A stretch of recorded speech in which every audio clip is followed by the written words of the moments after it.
Hello, good morning all. Good morning.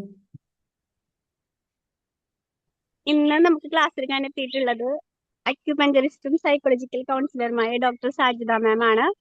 മാമിനെ സ്നേഹപൂർവ്വം ഈ ഒരു സെഷനിലേക്ക് വെൽക്കം ചെയ്യാണ്. Thank you. Sajida ma'am start ചെയ്യാലേ?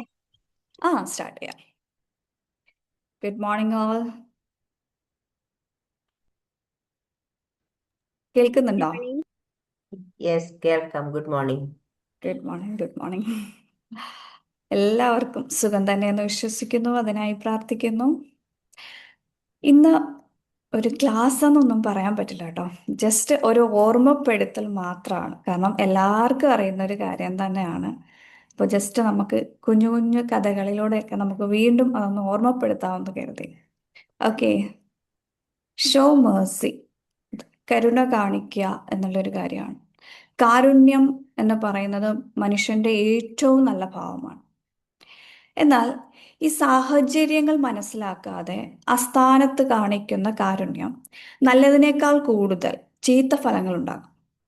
പണ്ടുള്ളവർ പറഞ്ഞു കേട്ടിട്ടില്ലേ, പാത്രം മറിഞ്ഞ് ദാനം ചെയ്യുക എന്നത്. അതൊരു പഴഞ്ചൊല്ലാണ് അല്ലെ, പാത്രം മറിഞ്ഞ് ദാനം ചെയ്യുക. ഏറ്റവും നല്ല പുണ്യപ്രവർത്തിയാണ് ഈ നമ്മൾ കാരുണ്യം കാണിക്കുക, കരുണ കാണിക്കുക എന്ന് പറയുന്നത്. ഇത് തന്നെ ഇപ്പൊ ഈ ഏറ്റവും നല്ല പുണ്യപ്രവർത്തി ആയാലും അത് കിട്ടുന്നവർക്ക് അതിന് അർഹരാണോ എന്ന് ഉറപ്പിച്ച് മാത്രമേ നമ്മൾ ചെയ്യാവൂ. അല്ലെങ്കിൽ നമ്മൾ ഈ പുണ്യമെന്ന് ചിന്തിച്ച് ചെയ്ത പ്രവൃത്തി പോലും ചിലപ്പോൾ ഒരു അധർമ്മമായി മാറാൻ സാധ്യതയുണ്ട്. മറ്റുള്ളവരോട് നമ്മൾക്കുള്ള ബഹുമാനവും സ്നേഹവും ഒക്കെ അവരുടെ മോശം പ്രവൃത്തികളെ ന്യായീകരിക്കാൻ കാരണമാകുന്നുണ്ടെങ്കിൽ നാം ചെയ്യുന്നത് എത്രയൊക്കെ കാരണങ്ങൾ നിർത്തിയാലും അത് തെറ്റ് തന്നെ. മഹാഭാരത യുദ്ധത്തില് ഈ ശത്രു സൈന്യത്തെ കണ്ടിട്ട് അർജുനൻ ചോദിക്കുന്ന ഒരു ചോദ്യമുണ്ട്. തൻ്റെ ആളുകളെ തന്നെ അല്ലയോ വധിക്കാൻ ഒരുങ്ങുന്നത്? അപ്പോൾ താൻ ചെയ്യുന്നത് ഒരു പാപമല്ലേ എന്ന്. അപ്പൊ ഇത് കേൾക്കുമ്പോൾ കൃഷ്ണൻ ഒരു മറുപടി പറയും അവിടെ. ബന്ധുക്കളായാലും ശത്രുക്കളായാലും, അതായത് ബന്ധുക്കളാണെങ്കിലും നമുക്കുള്ള ഗുരുക്കന്മാരാണെങ്കിലും ആരാണെങ്കിലും അധർമ്മത്തിന്റെ പക്ഷത്താണ്. അപ്പോൾ അധർമ്മത്തിന്റെ പക്ഷത്ത് നിൽക്കുന്നവർ ആരായാലും അവർ അധർമ്മികൾ തന്നെയാണ്. അവരെ വധിക്കാതെ അവരോടുള്ള സ്നേഹവും കടപ്പാടും കൊണ്ട് യുദ്ധത്തിൽ നിന്നും പിന്മാറിയാൽ അവർ ഇനിയും അധർമ്മത്തിന് കൂട്ടുനിൽക്കും. അതിനാൽ അവരോട് തോന്നുന്ന കാരുണ്യവും സ്നേഹവും അനവസരത്തിലുള്ളതാണ്. ഇതായിരുന്നു കൃഷ്ണന്റെ മറുപടി. അപ്പോൾ നമ്മൾ സാഹചര്യങ്ങൾ അറിഞ്ഞു മാത്രമേ എവിടെയാണേലും ഈ കാരുണ്യം നമ്മൾ കാണിക്കാൻ പാടുള്ളൂ എന്നാണ്. ഇത് തന്നെയാണ് നമ്മളെല്ലാം ജീവിതത്തിൽ പാലിക്കേണ്ടതും. ജീവിതത്തിലെ ഓരോ പ്രവൃത്തിക്കും ധാർമ്മികതയുടെ കൂടെ പിന്തുണ ഉണ്ടായിരിക്കണം. ധാർമ്മികതയുടെ പിന്തുണയില്ലാതെ ജീവിക്കുന്നവർ, അല്ലെങ്കിൽ ജീവിക്കുന്നവർ ആരായാലും, അവരോട് ഒരു തരത്തിലുള്ള കടപ്പാടുകളും കാരണം അവരെ സഹായിക്കുന്നതിനെ പറ്റി നമ്മൾ ചിന്തിക്കാൻ പോലും പാടില്ല എന്നാണ്. അപ്പോൾ സാഹചര്യം എന്ന് പറയുന്നത് നമുക്ക് വളരെ ഇമ്പോർട്ടൻ്റ് ആണ്. അതുപോലെ തന്നെ അയാന സെല്ലർ എന്ന് പറയുന്ന നഴ്സിനെ പറ്റി കേട്ടിട്ടുണ്ടോ? ഹിറ്റ്ലറുടെ കോൺസെൻട്രേഷൻ ക്യാമ്പിനെ പറ്റി കേട്ടിട്ടുണ്ടാവും അല്ലെ? ഹിറ്റ്ലർ എന്ന് കേൾക്കുമ്പോൾ തന്നെ നമുക്കറിയാം ഒരുപാട് കൊലകൾ ചെയ്ത് കൂട്ടിയിട്ടുള്ള ഒരു മനുഷ്യനാണ്. അപ്പോൾ ഈ ഹിറ്റ്ലറുടെ കോൺസെൻട്രേഷൻ ഹാൾ എന്ന് പറയുന്നത് തന്നെ ഒരുപാട് ജൂതന്മാരെ, ലക്ഷക്കണക്കിന് ജൂതന്മാരെ താമസിപ്പിച്ചിട്ട് ഗ്യാസ് ചേംബറിലിട്ട് അതിക്രൂരമായി കൊന്നൊടുക്കിയിരുന്നു എന്നാണ് പറയപ്പെടുന്നത്. അപ്പോൾ ഈ ഒരു ക്യാമ്പിലേക്ക് അവിടുത്തെ ഒരു അത്യാവശ്യ സാഹചര്യങ്ങൾ വരുന്ന സമയത്ത് ഡോക്ടർമാർ ആംബുലൻസിൽ വരുമായിരുന്നു. അപ്പോൾ ഈ ഡോക്ടർ വരുമ്പോൾ ഡോക്ടറിന്റെ കൂടെ ഒരു നേഴ്സും ഉണ്ടാകും. അപ്പോൾ എല്ലായ്പ്പോഴും വരുമ്പോൾ ഒരേ നേഴ്സ് തന്നെ ആയിരുന്നു ഈ ക്യാമ്പിലേക്ക് വരാറുള്ളത്. വർഷങ്ങൾക്ക് ശേഷം ഈ ലോകം ഒരു ഞെട്ടിക്കുന്ന സത്യം അറിയുകയുണ്ടായി. അതായത് ഈ അയാന സെല്ലർ എന്ന് പറയുന്ന ഈ സ്ത്രീ, ഈ നേഴ്സ് 2800 കുട്ടികളെയാണ് ഈ ഹിറ്റ്ലറിന്റെ കോൺസെൻട്രേഷൻ ഹാളിൽ നിന്നും രക്ഷപ്പെടുത്തിയത്. അതിനുവേണ്ടി മാത്രമായിരുന്നു അവർ ആ ക്യാമ്പിലേക്ക് വരാറുള്ളതെന്നാണ്. കുട്ടികളെ ഒളിച്ചു കിടത്തുമായിരുന്നു അവര്. അതായത് ആംബുലൻസിൽ കയറ്റിയിട്ട് ഈ കുഞ്ഞുങ്ങൾ കരയാതിരിക്കാൻ വേണ്ടിയിട്ട് കുഞ്ഞു കുഞ്ഞു ഉറക്ക ഗുളികളൊക്കെ, ചെറിയ ഡോസിലുള്ള ഉറക്ക ഗുളികളൊക്കെ അവർക്ക് കൊടുത്തിട്ട് അവരെ വണ്ടിയിൽ ആംബുലൻസിൽ കയറ്റിക്കൊണ്ടു. അപ്പം ഈ കുഞ്ഞുങ്ങൾ അഥവാ കരയുകയാണെങ്കിൽ ഇവരുടെ കൂടെ ഈ അയനാസലർ എന്ന് പറയുന്ന നഴ്സിന്റെ കൂടെ ഒരു നായയും കൂടി കൊണ്ടുവരും, അവരുടെ പെറ്റിനെയും കൂടെ കൊണ്ടുവരുമായിരുന്നു. അപ്പോൾ ആ പെറ്റിനെ വെച്ച് ഇവർ ഉറക്കെ കരയിക്കുമായിരുന്നു. അപ്പോൾ ഇങ്ങനെ കരയിച്ച് ഇവർ ഒളിച്ചും പാത്തും ഒക്കെ ഒരുപാട് കുട്ടികളെയാണ് ആ ക്യാമ്പിൽ നിന്ന് രക്ഷപ്പെടുത്തിയിട്ടുള്ളത്. അപ്പോൾ താൻ പിടിക്കപ്പെടുമോ എന്നുള്ള ഒരു അവസ്ഥ ഓർക്കാതെ ലക്ഷക്കണക്കിന് ആളുകളെ കൊല്ലാൻ മടിയില്ലാത്ത ആൾക്കാരാണ് ഈ ഹിറ്റ്ലറുടെ ക്യാമ്പിനകത്ത് നിൽക്കുന്നത്. അപ്പം ഒരു ജീവൻ മരണ പോരാട്ടമാണ് ആ സ്ത്രീ അവിടെ കാണിച്ചത്. ഒരു സെക്കൻഡ് പോലും വേണ്ട അതിനകത്ത് നിൽക്കുന്ന ആളുകൾക്ക് ഇവരെ വധിക്കാൻ. അപ്പോൾ ഇത്രയും വലിയ ധൈര്യം, ഇത്രയും വലിയ ധൈര്യം കാണിച്ചാണ് ഈ 2800 കുട്ടികളെ പുറം ലോകത്തിന്റെ വെളിച്ചം തുറന്നു കൊടുത്ത് ജീവിതത്തിലേക്ക് കൈപിടിച്ചു കൊണ്ടുവന്നത്.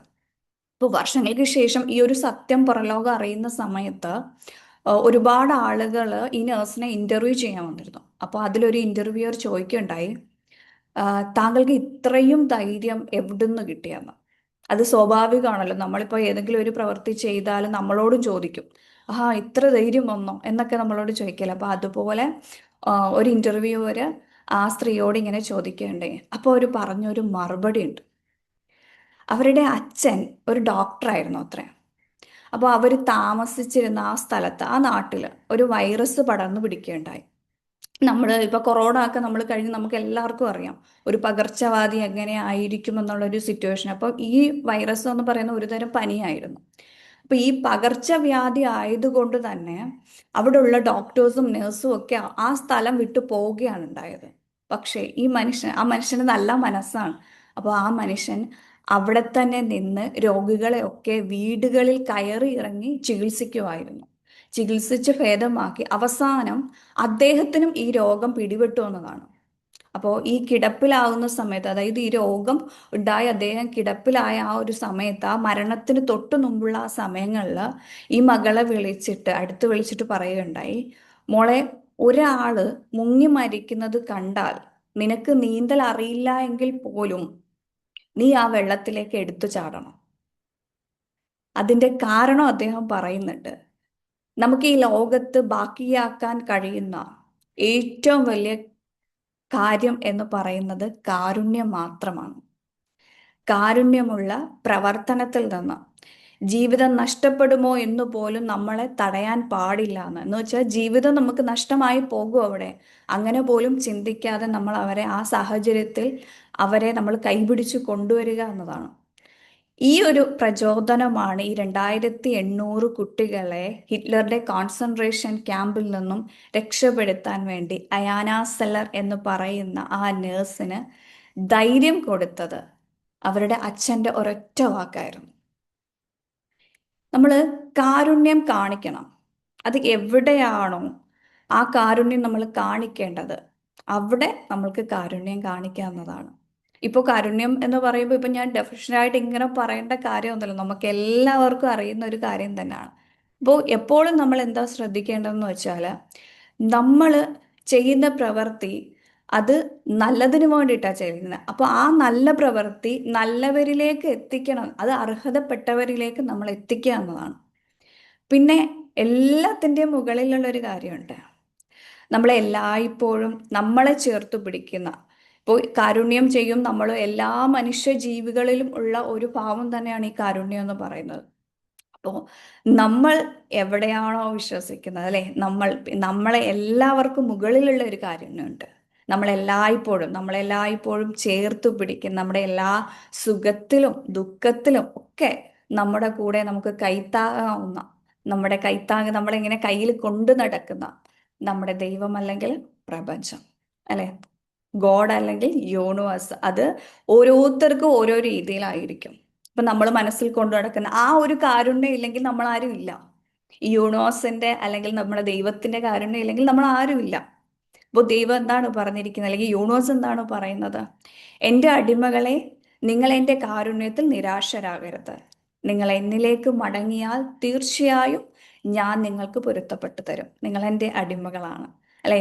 നമ്മളെന്നും ഏതൊരു രീതിയിലാണെങ്കിലും, നമ്മൾ ഈ പ്രപഞ്ചത്തിനോടാണെങ്കിലും അല്ലാതെ നമ്മുടെ ദൈവത്തിനോടാണെങ്കിലും നമ്മൾ പ്രേ ചെയ്യുന്നത് തന്നെ ആ ഒരു കാരുണ്യം നമ്മളിലേക്ക് ഉണ്ട് എന്നുള്ള ആ ഒരു വിശ്വാസത്തിന്റെ അടിസ്ഥാനത്തിൽ തന്നെയാണ്. നമ്മളെല്ലാവരും, ഇപ്പോൾ കാസ്റ്റ് ഏതാണെങ്കിലും മനുഷ്യരൊന്നാണെന്നാണ് അല്ലേ? അപ്പോൾ ഈ ഒരു രീതിയിൽ തന്നെ നമ്മൾ കാരുണ്യം കാണിക്കുമ്പോൾ അത് ആരിലേക്കാണോ എത്തേണ്ടത് അവരിലേക്ക്, അർഹതപ്പെട്ടവരിലേക്ക് അത് എത്തിക്കാൻ എപ്പോഴും ശ്രമിക്കുക എന്നുള്ളതാണ്. ഓക്കെ, ഇതൊരു ക്ലാസ് എന്നൊന്നും പറയാൻ പറ്റില്ല. പെട്ടെന്ന് ഞാനൊരു സബ്ജക്റ്റ് കണ്ടെത്തി പെട്ടെന്ന് തന്നെ ഇങ്ങനൊരു ക്ലാസ് അറേഞ്ച് ചെയ്തതാണ് കേട്ടോ. അപ്പോൾ എൻ്റെ വാക്കുകൾ കേട്ടിരുന്നവർക്ക് നന്ദി. എല്ലാവർക്കും ഒരു നല്ലൊരു ദിവസം ആശംസിക്കുന്നു, അതിനായി പ്രാർത്ഥിക്കുന്നു. Thank you so much.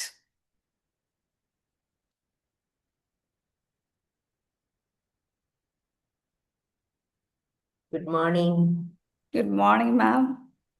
കാരുണ്യം മനുഷ്യന്റെ നല്ലൊരു ഭാവമാണ്. യെസ്, തീർച്ചയായിട്ടും അത് വേണ്ടത് തന്നെയാണ്. കാരണം നമ്മളെ ഈ ലോകത്തോട്ട് വിട്ടപ്പം നമ്മൾ ചോദിച്ചിട്ടല്ല നമ്മളെ വിട്ടെ. അപ്പൊ നമ്മളെ ഇങ്ങോട്ട് വിട്ട സമയത്ത് നമ്മൾക്കൊരു പർപ്പസ് ഒക്കെ തന്നിട്ടുണ്ട്. അപ്പൊ ആ പർപ്പസ് നമ്മൾ ഫോളോ ചെയ്യുന്ന സമയത്ത് മറ്റുള്ളവരോട് കരുണ കാണിക്കണം തീർച്ചയായിട്ടും. കാരണം ദൈവത്തിന്റെ കരുണയാണ് നമ്മൾ ഇവിടെ വന്നത്, ഈ ലോകത്തിൽ അതെ, വന്നത്. അപ്പൊ അത് നമ്മൾ മറ്റുള്ളവരോടും ഒക്കെ കരുണ കാണിക്കണമെന്നുള്ളത് വളരെ ഒരു നല്ല ഓർമ്മപ്പെടുത്തലാണ്. തീർച്ചയായിട്ടും നമ്മളൊക്കെ ചെയ്യുന്ന കാര്യമാണ്. പിന്നെ അതെ, ഈ ഡോക്ടർ പറഞ്ഞ് ആ ഡോക്ടറുടെ കഥ പറഞ്ഞ കൂട്ടത്തിൽ ഡോക്ടർ പറഞ്ഞു നീന്തൽ അറിയില്ലേലും വെള്ളത്തിൽ ചാടി. യെസ്, പക്ഷെ അതിനകത്തൊരു ഒരു കോൺട്രഡിക്ഷൻ ഉണ്ട്. കാരണം നമ്മള് നീന്തൽ അറിയാതെ വെള്ളത്തിൽ ചാടിയാൽ ഡെഫിനറ്റ്ലി നമ്മളും പോവും, ആ വെള്ളത്തിൽ അതെ, കിടക്കുന്ന ആളും പോവും. അപ്പൊ അതിന് നമ്മളെ കൊണ്ട് മറ്റെന്ത് ചെയ്യാൻ പറ്റുമെന്ന് നമ്മൾ യെസ്, വിസ്ഡം ഉപയോഗിച്ച് സഹായിക്കണം, അല്ലെങ്കിൽ അതെ, പ്രവർത്തിക്കണം. അതൊരു ആവശ്യം. ഇപ്പം നമ്മൾ ഫ്ലൈറ്റിൽ പോകുമ്പം ആദ്യം നിങ്ങളുടെ ബ്രീത്ത് ചെയ്യാനുള്ളത് എടുത്ത് വെച്ചിട്ട് വേണം മറ്റുള്ളവരെ, കുഞ്ഞുങ്ങളെ ആണെങ്കിലും സഹായിക്കാനെന്ന് പറയുന്നത് പോലെ we have to use our wisdom too. പിന്നെ ചില മനുഷ്യർ നമ്മളെ അഡ്വാൻറ്റേജ് എടുക്കും. They take us for granted and you know that they are really not in need, or they are really not, they are actually taking you for a ride. അപ്പൊ അങ്ങനെയൊക്കെയുള്ള സാഹചര്യത്തിൽ you have to use your wisdom and know, do they really need are they really in need, or are they really deserving it? അപ്പൊ അങ്ങനെയാണെങ്കിൽ definitely എവിടെ deserving ആയിട്ടുള്ള ആൾക്കാരുണ്ടോ അവിടെയൊക്കെ, കാരണം നമ്മുടെ കയ്യിലുള്ള കാര്യങ്ങളൊന്നും നമ്മുടേതല്ല. അല്ല, നമ്മളത് ഒരിക്കലും അല്ല. മറ്റുള്ളവർക്ക് വേണ്ടി ഷെയർ ചെയ്യാനുള്ളതും കൂടെ ആണ്. ഈവൻ നമ്മുടെ സമയം പോലും നമ്മൾ കാരുണ്യ തീർച്ചയായും. പ്രവർത്തികൾക്ക് ഉപയോഗിക്കണം. കാരണം മെറ്റീരിയൽ തിങ്സ് മാത്രമല്ല. എനിവേ, നല്ലൊരു ഓർമ്മപ്പെടുത്തലായിരുന്നു.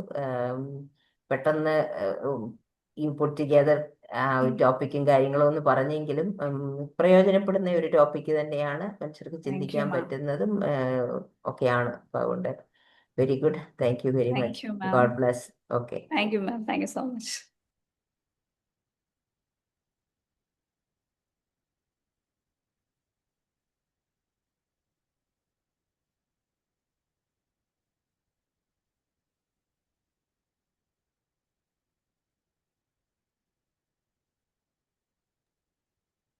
Sajida ma'am, yes ma'am. പെട്ടെന്നെടുത്ത ടോപ്പിക് ആയാലും നല്ല ടോപ്പിക് ആയിരുന്നു കേട്ടോ. നല്ലൊരു റിമൈൻഡർ ആയിരുന്നു. കുറച്ച് സമയത്തിനുള്ളിൽ തന്നെ നല്ലൊരു താങ്ക് യു മാം. റിമൈൻഡർ ആയിരുന്നു.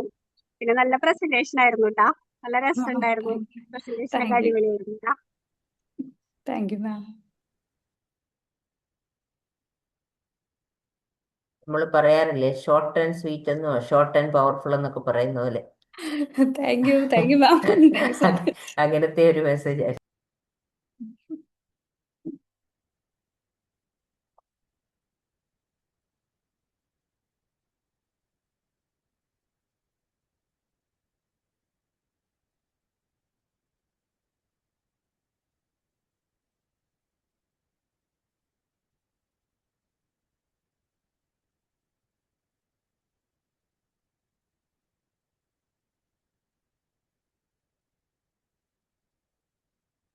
ഇനിയും പറയാനുള്ളവരൊക്കെ മെസ്സേജ് ഇടാനായിരിക്കാം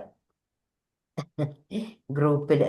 അല്ല, സാധാരണ അങ്ങനെയാണല്ലോ മോം. കാരണം നമ്മുടെ ഈ ഒരു ടൈം എന്ന് പറയുമ്പോൾ അതെ, ഇപ്പൊ സ്കൂളിൽ പോകുന്ന കുട്ടികളുണ്ട്. ഇപ്പൊ ഞാൻ തന്നെ അങ്ങനെ തന്നെയാണ്. ഇപ്പൊ നോയമ്പ് അതെ, ആയതുകൊണ്ടാണ് നമുക്ക് ഒരു ഫ്രീ ടൈം കിട്ടുന്നത്. കിട്ടുന്നത് അതാ. അപ്പൊ അയ്യോ, എല്ലാരും തിരക്കുള്ള അതാണ്, സമയം. എല്ലാരും റെക്കോർഡ്സ് ആണ് കേൾക്കല്. ഈ ഞാനും അങ്ങനെ തന്നെയാണ്. മോർണിംഗ് സെക്ഷൻ എന്ന് പറയുമ്പോൾ എനിക്ക് മെഡിറ്റേഷനും കാര്യങ്ങളൊക്കെയാണ്. അപ്പം അതെ, എപ്പോഴെങ്കിലും മാത്രമാണ് ഈ ലൈവിൽ കയറാൻ പറ്റുക എന്നുള്ളത്. അത് ആരുടെയും അതെ, പ്രശ്നമല്ല. നമ്മൾ അതിനെ അതെ, അക്സെപ്റ്റ് ചെയ്യുന്നു, 100% അക്സെപ്റ്റ് ചെയ്യുന്നു. എക്സാക്ട്ലി. അപ്പൊ അവർക്ക് മെസ്സേജ് ഇടാമല്ലോ ഗ്രൂപ്പിൽ. യെസ്. ഓക്കെ, സജിന മാം. അപ്പൊ നമുക്ക് വൈൻഡപ്പ് ചെയ്യാല്ലേ? ആർക്കും Yes. പറയാനില്ലെന്ന് തോന്നുന്നു. യെസ് അപ്പൊ എല്ലാവരും ഗ്രൂപ്പിലൊക്കെ ഫീഡ്ബാക്കുകൾ അയക്കാം. Yes. Okay, Karunya thank you. പ്രവൃത്തിയെ പറ്റിയൊക്കെ പറഞ്ഞു തന്നതിന് once again thank you. Thank you ma'am, thank you ഞാൻ സോ മച്ച്. എല്ലാവർക്കും കാരുണ്യം എന്ന ഭാവം കൂടുതലായിട്ടും ഹൃദയത്തിലൊക്കെ ഉണ്ടാവട്ടെ. Good day to everyone. Thank you. Thank you thank you so all. Much. Thank you thank you so much.